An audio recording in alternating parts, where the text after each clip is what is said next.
Okay. విన్నారా okay. అన్న law of attraction గురించి? లేకపోతే ఆ! Subconscious mind, power of subconscious mind గాని? యాహ్! ఆ! విన్నానండి. మీ స్టాండ్ ఏంటన్న దాని మీద? అది ఇట్స్ సింపుల్ వర్డ్‌లో చెప్పాలంటే, చిన్న విషయాన్ని పెద్ద బోగస్ కథంతా అల్లి చెప్తారండి. ఏంటంటే, లా ఆఫ్ అట్రాక్షన్ అంటే మీరు 10 సార్లు కోరుకుంటే జరిగిపోద్ది అని. It's not that simple. అవును. హ్మ్. ఓకే.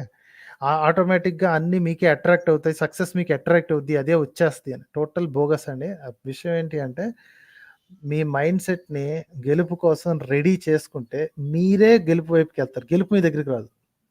మీరు ఓకే. పని చేసి తీరాలి. మనోళ్ళు ఎట్ట రాసుకుంటారంటే, ఈ కబుర్లు ఎలా ఉంటాయంటే, ఏవో ఇగో ఈ 4 సూత్రాలు ఫాలో అయ్యి గట్టిగా నువ్వు కోరుకుంటే చాలు వచ్చేస్తది నీకు ప్రపంచం నీ దగ్గరికి తెచ్చేస్తాను. ఏం లేదండి.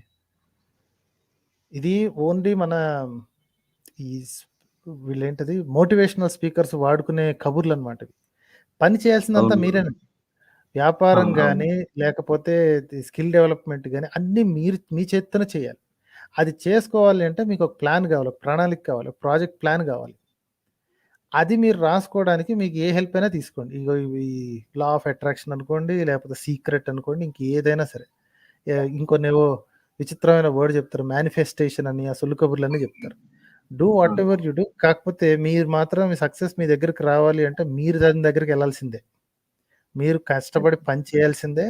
2 ఏళ్ళు పట్టుద్దో, 3 ఏళ్ళు పట్టుద్దో, 10 ఏళ్ళు పట్టుద్దో, మీరు పని చేస్తేనే అవుద్ది తప్ప, మీరు నమ్ముకున్నందుకు ఏది కాదండి.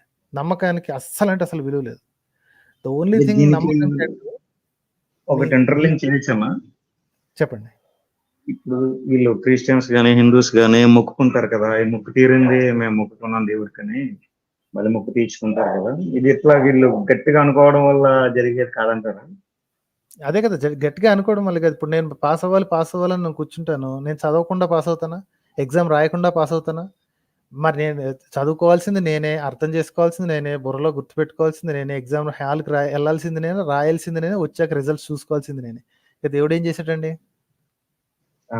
రైట్.